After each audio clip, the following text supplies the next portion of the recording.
અને અહીંથી અંદરના ભાગમાં જશે। અહીંયા મેં કરી દીધી છે બાઇકને પાર્ક, તો પથારી ફરી જઈ એવું છે ને, હું તમને બતાવી દઉં, બહુ મસ્ત લાગે છે એ લોકેશન આખું અહીંયાથી જોવા મળે છે અને એકદમ ફૂલ વ્યૂ આવે છે। हेलो मित्रों, तो स्वागत है तमारू आजना नवा ब्लॉगમાં। આજે भाई હું આવી ગયો છું કામનાથ, અને કામનાથમાં આ જે રસ્તો છે ને ભાઈ, એ છે આપણે જુથડ જનારો રસ્તો।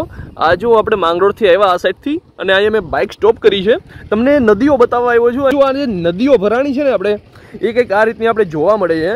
ગયા વર્ષે જે આપણે આવ્યા હતા ત્યારે આખામાંથી પાણી જતું હતું। રસ્તો પણ ચાલુ છે, બાકી તો પહેલી વખતે આ રસ્તો જ બંધ હતો ભાઈ। ટ્રેક્ટરનું પાછળનું ઓલું હોય ને એ ધોઈએ ભાઈ।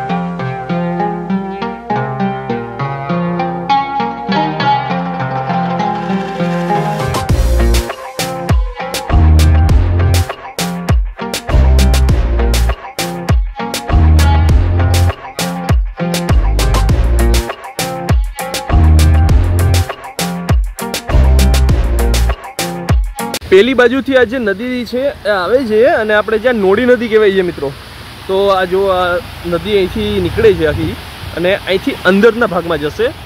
આ જે બહારનો ભાગ છે ને ત્યાંથી નદી આખી નીકળે છે, ત્યાંથી આ નીકળતી સીધી આપણે અંદર જઈએ છીએ કામનાથ। ત્યાં કામનાથ મહાદેવનું મંદિર છે, અને આ આપણે જે કુંડ છે ત્યાં પણ હમણાં આપણે જઈએ અને ત્યાં જોઈએ કે ત્યાંનો નજારો કેવો છે। ચાલો।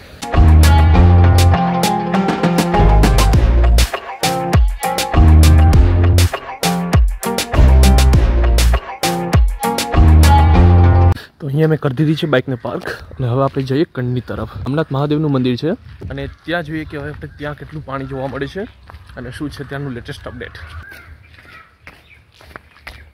તો અહીંયા તો અત્યારે એટલું પાણી નથી મિત્રો, અને અહીંયા જો હજી એટલું પાણી આપણે નથી દેખાતું, પણ ત્યાં જ્યાં જોઈએ ને આપણે તો બહુ ઘણું બધું પાણી આપણે દેખાય છે। ત્યાં જો કેટલું દેખાય છે, અને એકદમ મસ્ત, કંઈ ઘટે નહીં। જો આખી નદી ભરેલી છે ભાઈ, બસ ખાલી ઉપરથી નથી જતું, પણ ઉપરથી જવામાં કેટલો બાકી છે, જો આટલું જ ખાલી બાકી છે। આમાં ચાલવામાં થોડુંક ધ્યાન રાખવું પડે, બાકી તો હેઠા જાય, જો એટલું જ બાકી છે ખાલી, બાકી ઉપરથી છલકતું હોય। આ વરસાદ હમણાં એક દિવસ નથી આવ્યો ને, એને લીધે થોડુંક પાણી ઓછું થઈ ગયું છે, બાકી તો આ ઉપરથી પાણી જતું હોય।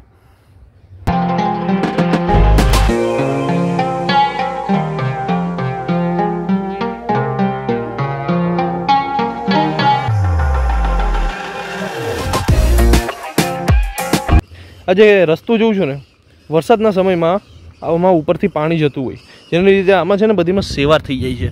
હવે આ સેવાર થઈ જાય એને લીધે રસ્તો એટલો ચીકણો થઈ જાય ને કે આપણે લપસવામાં જરાય વાર નથી લાગતી ભાઈ।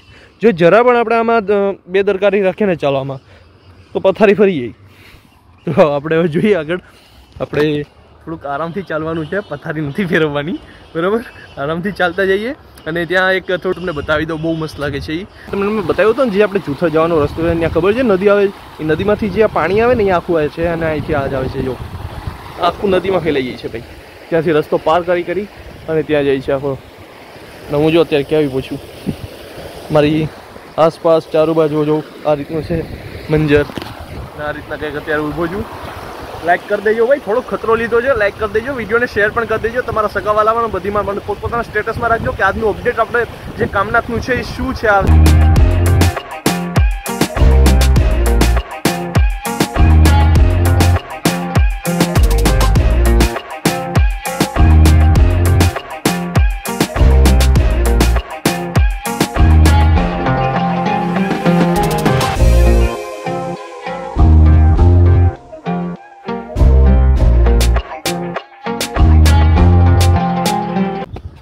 કુદરતનો જે આ નજારો છે ને મિત્રો, એ જોવા માટે છે ને ઘણા બધી લોકો આવે છે, પણ એમાં ભાઈ ધ્યાન પણ એટલું જ રાખવું પડે, કેમ કે આ નજારો જોવામાં છે ને થોડી પણ આપણે બેદરકારી રાખીએ ને તો છે ને આમાં દુર્ઘટના ઘણી બધી ઘટના આપણે જોવા મળે છે। આપણે જેમ કે હમણાં જોયું કે આપણે લોનાવાલા જે છે ત્યાં પણ આવી દુર્ઘટના થઈ ગઈ છે। અચાનકથી પાણીનો બહાવ એટલો તેજ થવા લાગ્યો ને કે છે ને ત્યાં અમુક લોકો છે ફસાઈ ગયા, અને પછી છેલ્લે ઘણી બધી આપણે અપડેટ જોવા મળી કે 1-2ના મૃત્યુ થઈ ગયા છે, 3-4ના મૃત્યુ થઈ ગયા છે, એક મળી આવ્યું છે, એવું ઘણી બધી આપણું જોવા મળ્યું છે। એટલે એક વાતનું આપણે ખાસ ધ્યાન રાખવું જોઈએ કે જ્યાં પણ જઈએ ને આપણે પરિવારને લઈને, અથવા તો આપણે એકલા જઈએ, બરાબર, તો છે ને એટલું બધી આપણે અંદર નહીં ઉતરી જવાનું કે ભાઈ પછી આપણે નીકળવાનો કોઈ રસ્તો ના રહી। આપણે ધ્યાન રાખવાનું, આપણી સલામતી એ આપણા હાથમાં છે મિત્રો, બરાબર? એટલે ખાસ કરીને એ વસ્તુનું ધ્યાન રાખજો। નદીની આ બાજુનો જે રસ્તો છે ને એ પણ આપણે મંદિર તરફ જ જઈએ, અને આપણે જોઈએ કે ત્યાં આપણે જો અહીંયા એક આંબલીનું ઝાડ મળે છે આપણે જોવા માટે.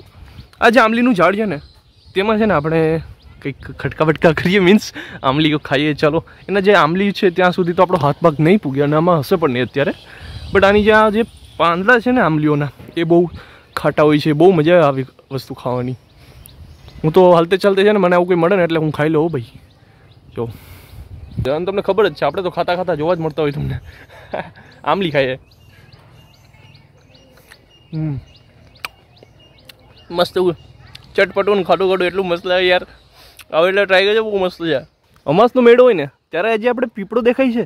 અરે ભાઈ આની પૂજા એટલી કરવામાં આવે છે ને, આમાં બધીમાં ફરતે પાણી નાખવામાં આવે છે. જો આ તમે લોટા જોઉં છો ને એ જ માટે રાખવામાં આવ્યા છે. કેટલાય લોકો છે ને એ લોટા લઈને વેચવા માટે ઊભી જાય કે ભાઈ આ લ્યો ભાડે, એટલે વેચતા નથી, એમ ભાડે આપી જાય કે 5 રૂપિયા 10 રૂપિયા પાણી નાખીને પછી પાછો લોટો પરત કરી દેવાનો. એવી રીતનું હોય છે. ત્યાંથી પાણી લઈ લે છે કુંડમાંથી. કુંડ અત્યારે દેખાતો નથી, આ નદીથી ઢકાયેલું છે એટલા માટે. ત્યાંથી પાણી લઈ લે છે ને ત્યાં પાણી લઈને સીધું અહીંયા છાંટી દે છે અને ત્યાં પાછો લોટો આપી દે છે. 5-10 રૂપિયા જે પણ થતા હોય એને આપી દે છે.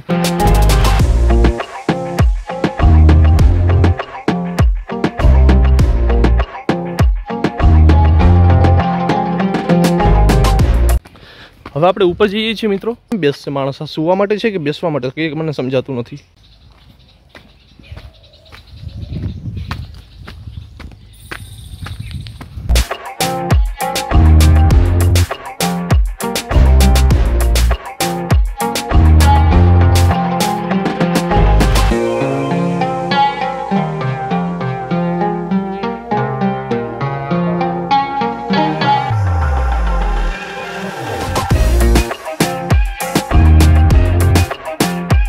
મિત્રો અત્યારે આપણે છીએ આપણે કામનાથ મંદિરની અંદર અને અહીંયા જે પ્રાંગણમાં છે ને જો આ રીતનો આખો નજારો જોવા મળે છે ફૂલ.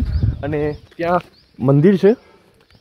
અહીંયા આપણે જોશું ને તો બહારનું જે લોકેશન છે ને કંડ પાસે ગયા હતા ને એ લોકેશન આખું અહીંયાથી જોવા મળે છે અને એકદમ ફૂલ વ્યૂ આવે છે.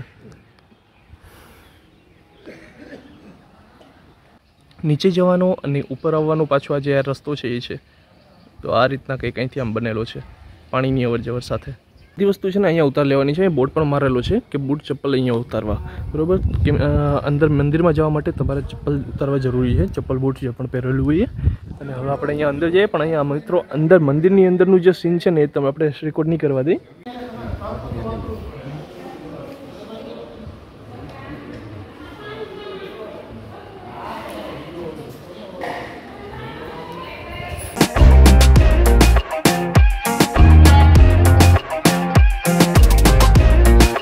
એમણે જે અહીંયા જોયું હતું ને અહીંયા એની ગાય અહીં દૂજી જતી રાફડા ઉપર.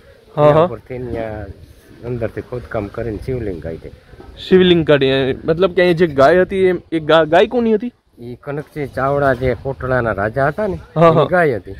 એમની જ ગાય હતી. હા, અને અહીંયા રાફડા ઉપર આવે ને એ ગાયમાંથી દૂધ નીકળી જાય. પછી એને એમ કીધું કે ભાઈ આ ગોવાળને ગાયમાં દૂધ કેમ નથી? તો કઈ ખબર નહીં. પછી ગોવાળ વાહે વાહ આવ્યો ને અહીં જોયું. પછી રાજા એ ખોદકામ કરાવ્યું ને આમાંથી ભગવાન પ્રગટ થયા. નદીનું વેણ હતું, પછી એને બાયપાસ કરાવ્યું. બરાબર. અને પછી એવી કથા છે કે ભાઈ અહીંયા જે ભગવાન કૃષ્ણ ગયા ભાલકા એનો પોતાનો દેહ ત્યાગ કરવા, ત્યારે એની સદ્ર શુક્ર અહીં મૂકી દીધું. એ જગ્યા ઉપર આ ભગવાન પ્રગટ થયા. બરાબર. પછી આ નદી છે, નદીમાં શંખ બીલી નામની હંખલી થતી, બીલી ટાઈપની પાંદડાવાળી. એનું માતમ હતું. હવે તો આ નદીમાં થતી હોય કે ન થતી હોય. બરાબર. પછી દર વર્ષે ચોખા ભાર અહીં વધે આ શિવલિંગ. અને પછી કામનાથ મહાદેવનો અહીંયા કોઈને પિતૃ કાર્ય કરવા તે તો પાણી રેડવું એ બધું અહીં કરે આજુબાજુના ગામવાળા. બરાબર. એવી આની એક નાની એવી કથા છે. એટલે અત્યારે પણ હાલમાં અત્યારે એક ચોખા બરાબર આ શિવલિંગ વધે છે દર વર્ષે. દર વર્ષે એક ચોખા બધી છે ને આમ હતી. હા હા. પછી એની કનકજી ચાવડા બાયપાસ કરી. બરાબર. અહીંથી આમ કરી નાખી, બાકી આખી આમ આવતી ને નદી. આમ આવતી એટલે નદીના વેણમાં હતો. બરાબર. મિત્રો આ છે અહીંયાનું ગૌરીપુત્ર મંદિર. અને આ જે મંદિર છે ત્યાં આપણે અંદર જઈને પણ એ પોસિબલ નથી અત્યારે, કેમ કે અહીંયા અત્યારે તાળા લાગેલા છે મંદિરમાં. જો અત્યારે અહીંયા લોક લાગેલો છે, બે લોક લાગેલા છે. મંદિર ખુલવાનો જે સમય છે ને મિત્રો એ આપણે 5:30 થી 12 વાગ્યાનો છે અને 3:30 થી 6 વાગ્યા સુધીનો, 6:30 વાગ્યા સુધીનો આ ટાઈમ છે જે મંદિર ખુલવાનો ટાઈમ છે. તો જ્યારે પણ તમારે દર્શન કરવા હોય તો આ ટાઈમે આવજો. ચારે કોઈ ગ્રીનરી જોવા મળશે તમને અહીંયા. જો જ્યાં જો નહીં ત્યાં હરિયાળી જ છે. અને હરિયાળીમાં છે ને ભાઈ એનર્જી છે. અહીંયા આવીને તમે ઘાસના મેદાનમાં જ્યાં સૂઈ જશો ને તો તમને આળસ નહીં આવે. ઘાસના મેદાનમાં જ્યારે પણ સૂવાનું મન થાય ને તો સૂઈ જવાનું ભાઈ. કેમ કે એમાં છે ને એટલી એનર્જી હોય છે કે આપણે અંદરની જે આળસ હોય ને એને ખેંચી લઈ છે. તમને કોઈ પણ કામ કરવાનું મન ના થતું હોય ત્યારે જે ઘાસ હોય ને ત્યાં ઘાસના મેદાનમાં સૂઈ જવાનું. જ્યાં પણ તમને ઘાસ દેખાય ઘાસના મેદાનમાં સૂઈ જજો, તમને એટલી એનર્જી આવી જશે ને, અંદરથી ફીલ થશે કે તમને આળસ જે આવતી હતી ને એ આળસ હવે આવતી જ નથી. તો એ જ્યારે પણ તમને કંઈ સુવાનું મન થાય તો આવા ઘાસના મેદાન હોય ત્યાં જઈને સૂઈ જાઓ. પણ ધ્યાન રાખવાનું કે કોઈ જીવજંતુ તમને બચકું ના પર લે, એ વસ્તુનું ખાસ ધ્યાન રાખજો. બાકી આમાં ઘાસના મેદાનમાં સુવાની મજા બહુ મસ્ત હોય છે ભાઈ. હું બહુ સૂતો છું, આમાં આળસ જ જતી રહી આપણી આખી. પણ અત્યારે હજી એટલું વરસાદ નથી થયું કે આખું ફૂલ થઈ જાય. બાકી મેં પહેલાં બ્લોગમાં પણ બતાવેલું છે, ઘણું બધું બતાવેલું છે. મેં મહાદેવનું ગયા વર્ષનો જે વિડીયો છે ને એ મેં બનાવેલો હતો ને, અહીંયા ભાઈ એટલું બધી પાણી હતું. કામનાથ મહાદેવનો ગયા વર્ષનો વિડીયો મેં બનાવેલો છે જે ચાલુ વરસાદમાં આવ્યો હતો ને, એટલું પાણી હતું ને અહીંયા, એ બધું મેં તમને બતાવેલું છે. અને એ જો તમે ના જોયું ને મિત્રો, અથવા તો જોયું ને વાસી થઈ ગયું મતલબ માઇન્ડમાં ના આવ્યું હોય, આ વિડીયોના ડિસ્ક્રિપ્શનમાં મેં વિડીયોની લિંક નાખી દીધી છે, ત્યાંથી જઈને તમે ચેક કરી શકો છો. હવે આપણે બાઇકમાં જઈએ ભાઈ અને સીધા ઘર જઈએ, કેમ કે ઘર જવાનો પણ ટાઈમ થઈ ગયો છે. જો તમને આ વિડીયો મિત્રો પસંદ આવ્યો પ્લીઝ વિડીયોને લાઇક કરજો, તમારા માટે આવ્યો છું એમ. શેર કરી દેજો વિડીયોને, વધારેમાં વધારે તમારા સગાવાલાનું પોતાના સ્ટેટસમાં રાખી દેજો. કેમ કે આપણું નવું આપણે જે સ્ટેટસ એક રીતનું કહેવાય કામનાથ મહાદેવનું, જો માંગરોળની પબ્લિક હોય ને તો ભાઈ તો 100% રાખવું પડે, બરોબર. માંગરોળ, કોટડા, આજુબાજુના જેટલા પણ ગામડા છે ને એને તો 100% સ્ટેટસમાં અને બધીમાં રાખવું પડે ભાઈ. કેમ કે આ જે આપણી ધરોહર છે એક રીતનું આપણે માંગરોળનું કહેવાતું ગૌરવ, બરોબર. અને એ ઘણા બધા પિકનિક મનાવવા પણ લોકો આવે છે અને આગળ પણ ખબર પડવી જોઈએ કે અહીંયા પણ એક રીતનું સ્થળ છે, બરાબર. આ સ્થળનું વધારેમાં વધારે આપણે વિકાસ થવો જોઈએ.